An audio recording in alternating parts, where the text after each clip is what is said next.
Senhor, soberano pontífice, descansar direito, Senhor, meu Deus, do refúgio da fortaleza.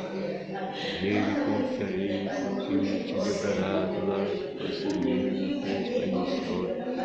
Mente orar por seus filhos, debaixo das asas estarás seguro. Na cidade, escrito Jorge, não temerás a espada nem fome, nem inseto que volte dia de peste, nem escuridão, nem mortandade que assola no dia. 1000 cairão ao teu lado, 10.000 à tua direita, mas tu não serás atingido. Somente com teus olhos olharás a miséria dos teus vizinhos. Porque tu, Senhor, és meu refúgio, Altíssimo, é a tua habitação.